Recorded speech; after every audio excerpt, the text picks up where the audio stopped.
పోలవరం పనులన్నీ సమీక్ష చేయడానికి వీలైన తొందరలో ఈ ప్రాజెక్టును పూర్తి చేసి జాతికి అంకితం చేయాలి అనే ఉద్దేశంతో నేను ఈ విజిట్ లో వచ్చాను.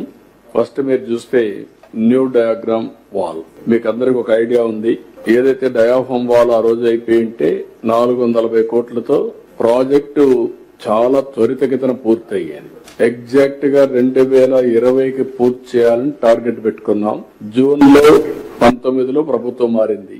అక్కడి నుంచి ఈ ప్రాజెక్టుకి అన్ని విధాల నష్టం జరిగే పరిస్థితి వచ్చింది.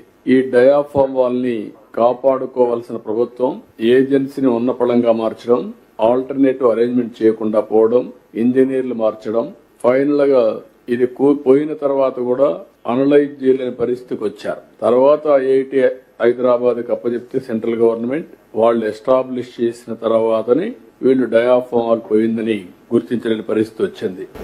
ఈ డయాఫామ్ వాల్ ని రిపేర్లు చేయడమా లేకపోతే న్యూ డయాఫామ్ వాల్ కట్టాలని వచ్చినప్పుడు రిపేర్లు చేస్తే ఏదైనా జరగరాని ఇదిగానే జరిగితే భవిష్యత్తు చాలా భయంకరంగా ఉంటుంది. కాబట్టి కాంప్రమైజే కాకూడదు.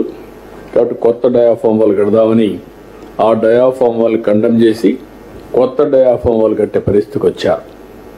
అది కూడా ఈరోజు మనం చూస్తే main dam ECRF dam gap 1 total గా పూర్తయింది. ట్రయల్ ఎంబార్క్మెంట్ అని అన్ని పూర్తయినాయి. ఇక్కడ ఇంకొక పక్కన ఈరోజు ఎంబార్క్మెంట్ లో +25 మీటర్ నుంచి 42 వరకు మొత్తం కలిసి ఇంకొక 17% టోటల్ గా డిసెంబర్ కి పూర్తయింది. 60% అయింది.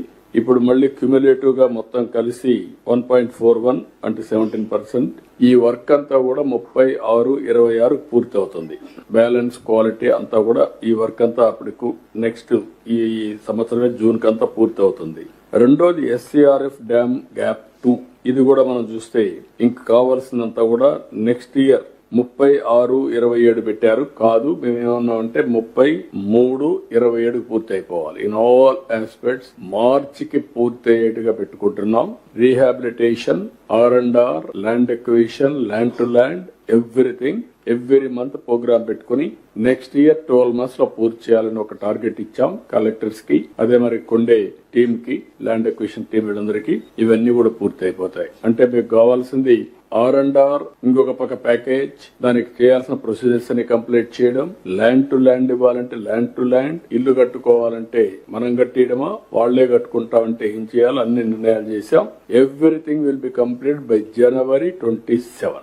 All works will be completed by March 27. Phase 1 ఇవన్నీ మనం 41.15. ఆ తర్వాత ఏం చేయాలి, ఫేజ్ 2కి వెళ్తాం. మెయిన్ వ్యాల్యూ ఏం చేయాలని వర్కౌట్ చేస్తాం. కానీ ఈ రోజు ఫేజ్ 1 మనం పూర్తి చేసుకుంటే ఆపరేషనలైజ్ అవుతుంది. ముందు దీనికి ల్యాండ్ ఎక్విజిషన్ ఇవన్నీ కూడా కంప్లీట్ చేసుకుంటే కనీసం 119 TMC నీళ్లు మనం ఇంపౌండ్ చేసుకోవచ్చు.